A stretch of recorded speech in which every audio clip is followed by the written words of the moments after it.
ছোটবেলা থেকে একটা ইচ্ছা ছিল যে ওনার সাথে দেখা করবো এবং ওনার স্টোরিতে গজল রেকর্ড দিব।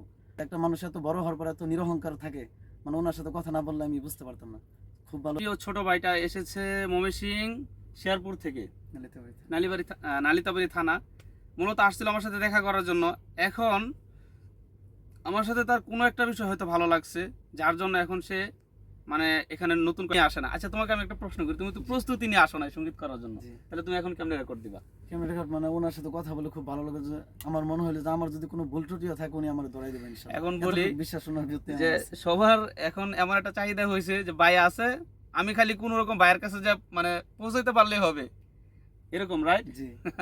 ইনশাল্লাহ সমস্যা নাই। ইনশাআল্লাহ এতটুকু ভরসা যদি আছে। যতদিন আল্লাহ তাআলা হায়াতে বাঁচায় রাখবে, ইনশাল্লাহ আমি আপনাদের জন্য এতটুকু মানে খেদমত করার চেষ্টা করব। মানে এই অঙ্গনে আমি জানি মানুষের অনেক আবেগ প্লাস স্বপ্ন, আমি এটা যতদিন পারি যে মানে আসলে কি জানেন, যে একটা মানুষ এই যেমন ছোট ভাইরা আসছে, ওই আমার অফিস থেকে বের হয়ে গেছে, আবার ব্যাক আসলো, ভাই আমি আমি রেকর্ড দিব। তো সে কিন্তু কিছুক্ষণ আগেও তার আমি ভুলটা ধরাই দিছি, তোমার এটা ভুল হয়েছে। কিন্তু সে কেন আসলো? যে জানে যে তাহসিন ভাই আমাকে একটু সময় দিবে, প্লাস আমাকে ওই ভালোবাসাটা দিয়ে নিবে, এই শক্তিটা নিয়ে তো তুমি আসছো। জি।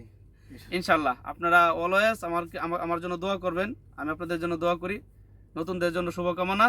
এবং তাহসিন ভাই আসেন, মানে তোমার ভালো লাগার কারণটা কি? আসসালামু আলাইকুম ওয়া রাহমাতুল্লাহ। জোরতে বলতে হবে, হ্যাঁ। আমি আসছি শেরপুর জেলা নালিতাবাড়ি থানা থেকে। আমার ছোট থেকে একটা ইচ্ছা ছিল যে আমি একদিন বড় শিল্পী হব। যে কোনো কারণে হয়তো আমি হতে উঠতে পারি নাই। তারপর আমি যখন ফোন কেনার পরে সবসময় যখন প্রথম ভিডিওটা আমি দেখি হাবিবুল্লাহ তাহসিন ভাইয়ের, তো ওনার ভিডিও দেখার পর আমার খুব ভালো লাগতো।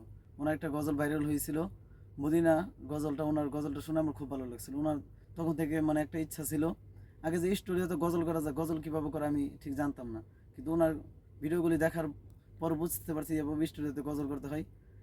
তো আসার পরে ওনার সাথে কথা বলার পর আমার এত ভালো লাগলো যে একটা মানুষ খুব ভালো একটা স্টোরি। আমি আসছি গজল রাখার জন্য, সকলের কাছে দোয়া চাই। আচ্ছা, যাই হোক, তবে সব থেকে বড় বিষয় হলো ফোনটা, সব থেকে বড় বিষয় হলো যে মানে ওর যে পরিস্থিতিটা ছিল, যে ওই কিন্তু কোনো প্রস্তুতি